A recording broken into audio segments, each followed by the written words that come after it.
तो साथियों जीवन में गायत्री मंत्र का होना बहुत जरूरी है।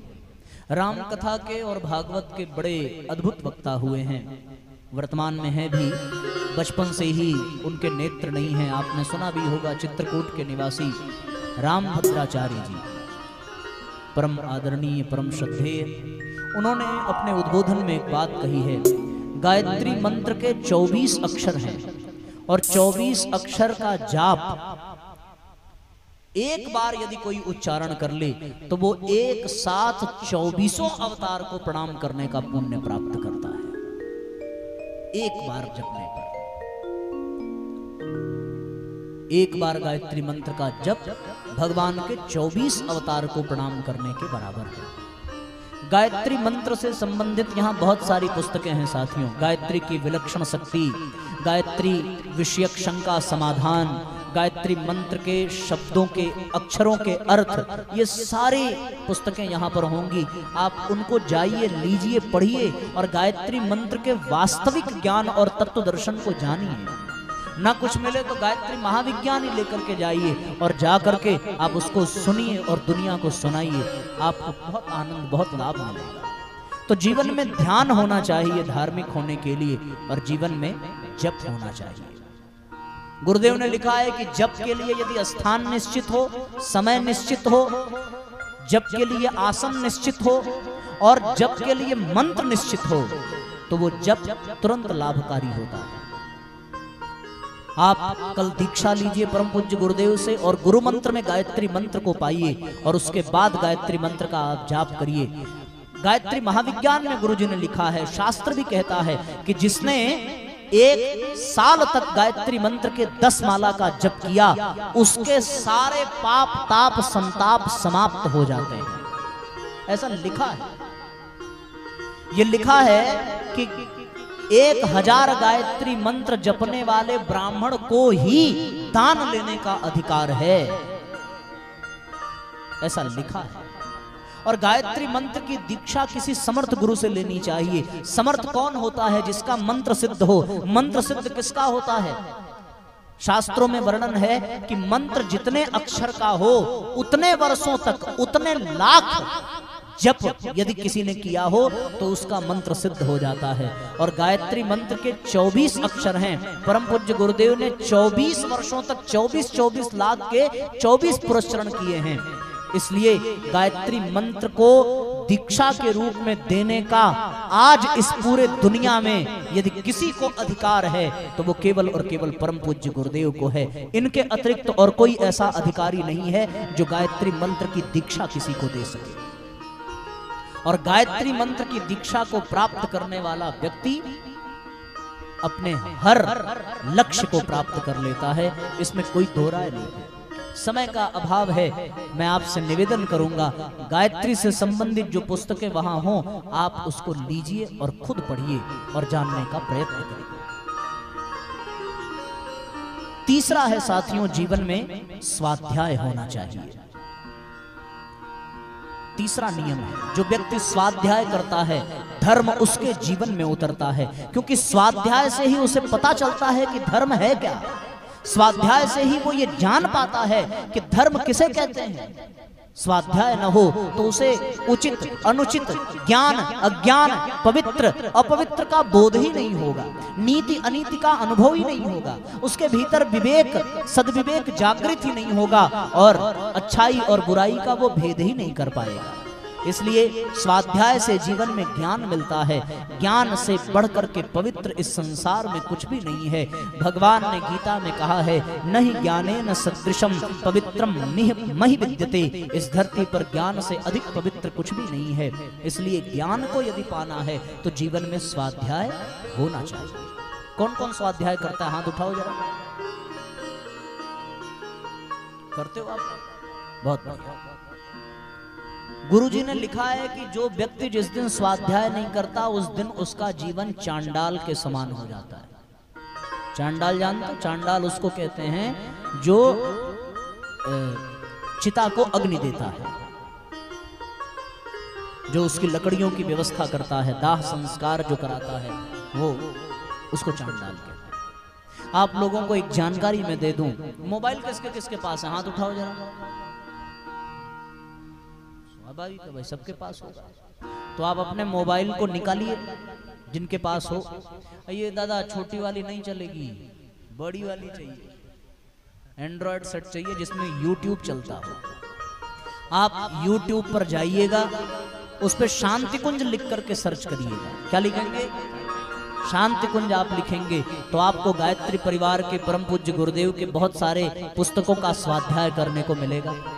और आपको एक जानकारी मैं दूं कि मैं प्रतिदिन 8 बजे यूट्यूब पर स्वाध्याय कराता हूं। कितने बजे?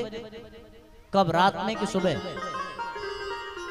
रात में ठीक 8 बजे स्वाध्याय यूट्यूब पर हम कराते हैं। और आपको बता दें, आज 1089 दिन पूरा हुआ है।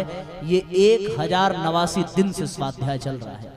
अब तक हमने गुरुजी की 80 किताबें यूट्यूब पर पढ़ा दी हैं और वो सारी किताब हमारे यूट्यूब चैनल पर हैं। आप अनिलेश तिवारी लिख करके सर्च करेंगे तो आपको हर महीने की अखंड ज्योति, हर महीने का युग निर्माण योजना और गुरुजी की 80 किताबें आपको हमारे यूट्यूब पर मिलेंगी। अभी आज के डेट में अप्रैल महीने की अखंड ज्योति का स्वाध्याय संपन्न हुआ है। उसका अध्याय आप देखेंगे। अभी ठीक 8 बज रहा है। आप हमारा यूट्यूब चैनल खोल करके देखिए, उस पर स्वाध्याय चल रहा है। हम यहाँ बैठे हैं लेकिन हमारी आवाज आपको वहां भी सुनाई पड़ेगी। 8 बजे आप सुन सकते हो। हम दुनिया के किसी भी कोने में रहें पर 8 बजे आपके यूट्यूब पर मिलेंगे। और वहां आप हमसे यदि कुछ बात भी करना चाहें तो आप चैट बॉक्स में अपना मैसेज भी डाल सकते हैं। हम आपकी बात भी वहां से सुन सकते हैं। तो आप भोजन बना रहे हो, बेडरूम में बैठे हो, यात्रा कर रहे हो, कहीं भी हो, अपने मोबाइल को उठाइए, यूट्यूब पर जाइए, अनिलेश तिवारी लिखिए, सर्च करिए और आप 8 बजे स्वाध्याय में जुड़िए। इसके अतिरिक्त आप शांति कुंज वीडियो या गायत्री परिवार कुछ भी लिख करके डालिए, आपको यूट्यूब पर मिलेगा। और मजे की बात यह है साथियों कि यहाँ की कथा, जिस कथा को आप सुन रहे हैं, ये कथा भी आपको हमारे चैनल पर मिल जाएगी। और हमने पहले दिन वाला और दूसरे दिन वाला प्रवचन उस पर अपलोड भी कर दिया। देखा किसी ने? हाथ उठाओ जरा। अच्छा, बाबूजी ने देखा। बहुत बहुत धन्यवाद। तो आप लोग भी उसको जाकर के सुन सकते हैं, देख सकते हैं वहां पर। ठीक है, आ गया? बढ़िया। वो देखो भैया स्वाध्याय करने भी लगे। तो साथियों, जीवन में स्वाध्याय का नियम होना चाहिए। मैं आपको बताता हूं कि हमारा ये नियम है कि ठीक 8 बजे स्वाध्याय होना चाहिए। एक बार मैं मार्केट गया था, बाजार गया था, और बाजार से लौटने में ट्रैफिक की वजह से देर हो गया। 8 बजे मैं घर नहीं पहुंच पाया। आप विश्वास नहीं करेंगे, हमने रोड के किनारे गाड़ी लगाई और रोड के किनारे गाड़ी लगा करके खड़े होकर के हमने स्वाध्याय संपन्न किया। उसके बाद मैं घर गया, तब जाकर के आज 1089 दिन पूरा हुआ है। और आपको मैं बताऊं एक सत्य घटना, इस स्वाध्याय में ऑल ओवर इंडिया से लोग जुड़ते हैं, यूके और स्विट्जरलैंड से भी जुड़ते हैं, मॉरिशस से और नेपाल से भी जुड़ते हैं। एक ग्वालियर की घटना है, उसमें आप सर्च करना, भाइयों और बहनों का अनुभव स्वाध्याय के विषय में एक वीडियो हमने अपलोड किया है। उसमें लोगों ने स्वाध्याय का अपना अनुभव बताया है। वो कहते हैं कि 8 बजता है तो दुनिया के किसी भी कोने में उनके अंदर खलबली मचने लगती है स्वाध्याय की। और एक माता जी हैं, उनका एक दिन नेटवर्क खराब हो गया। वो फोन करके फूट फूट करके रोने लगी कि भैया आज मैं स्वाध्याय नहीं कर पाई। तो उनको फिर वो वीडियो, हमें लिंक उसका भेजना पड़ा और वो उन्होंने उसको फिर से सुना। एक ग्वालियर की घटना है। एक परिजन है, उनके परिवार में एक बच्चा है जो मानसिक रूप से विकलांग है।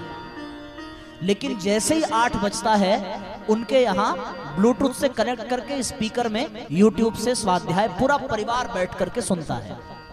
एक बार 8 बजा, घर में कोई फंक्शन था, किसी को याद नहीं आया कि 8 बजने वाला है और स्वाध्याय शुरू होगा। उन लोगों को इतना आश्चर्य हुआ कि 8 बजा और वो जो मानसिक रूप से विकलांग बच्चा था वो अपने बिस्तर से उठा, लड़खड़ाते हुए वो टेलीविजन के पास पहुंचा और उसने पहली बार टेलीविजन को अपने हाथ से ऑन किया और पहली बार उसने रिमोट का इस्तेमाल किया और यूट्यूब चैनल खोल करके स्वाध्याय प्रारंभ किया। पहली बार ऐसा हुआ। उन लोगों ने डॉक्टर को दिखाया, डॉक्टर ने उनसे कहा कि इनको डेली स्वाध्याय कराइए, स्वाध्याय से इसके मस्तिष्क का परिष्कार हो रहा है। ग्वालियर की घटना, आपको यदि किसी को यकीन ना हो तो आप हमारे पास आना, मैं फोन पे बात करा दूंगा। ये घटना सत्य है। हमारे यहाँ एक लड़का है इलाहाबाद में, वो आईएएस की तैयारी कर रहा था, वो स्वाध्याय में जुड़ता है।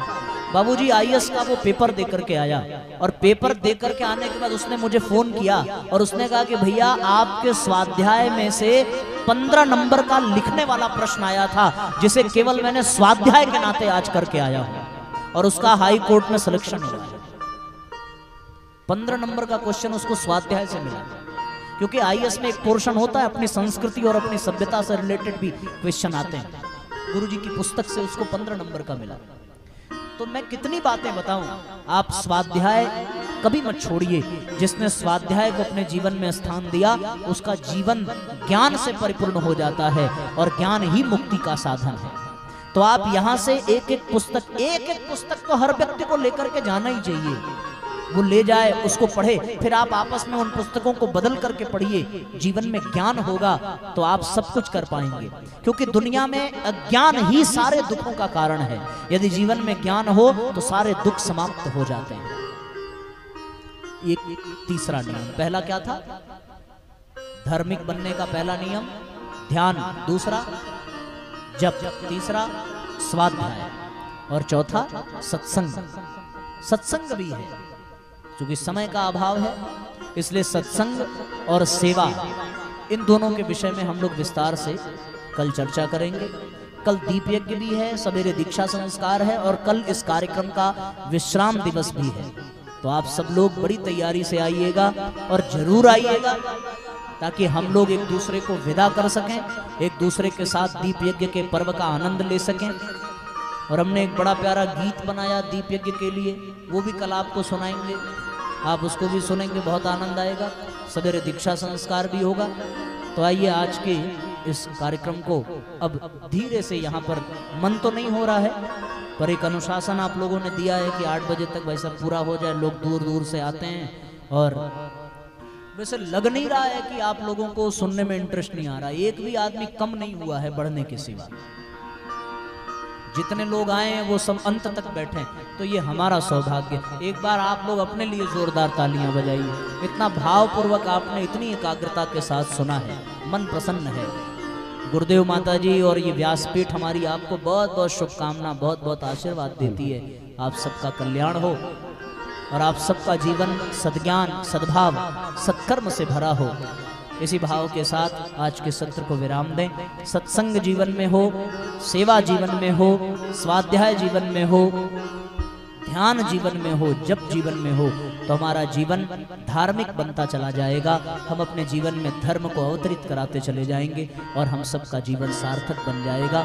कल हम लोग दीप यज्ञ करेंगे, और हमारे बाबूजी ने कहा था कुछ परिवार प्रकरण की चर्चा, तो कल का जो प्रवचन होगा वो पूरा परिवार प्रकरण पर होगा, और कल विस्तार पूर्वक परिवार प्रकरण पर चर्चा करेंगे। आज थोड़ा संकेत कर दिया था। आइए आरती प्रज्वलित कर लें, सभी अपने स्थान पर खड़े हो जाएं। एक साथ हम सब लोग आरती करें, और प्रसाद लेकर के आज के सत्र को यहाँ पर विराम देंगे। ओम भूर्भुवः स्वः तत्सवितुर्वरेण्यं भर्गो देवस्य धीमहि धियो जो नः प्रचोदयात्। हे गुरुदेव तेरी आरती उतारूं, हे गुरुदेव तेरी आरती उतारूं, आरती उतारूं प्रभु तन मन वारूं, आरती उतारूं प्रभु तन मन वारूं। हे गुरुदेव तेरी आरती उतारूं, हे गुरुदेव तेरी आरती उतारूं,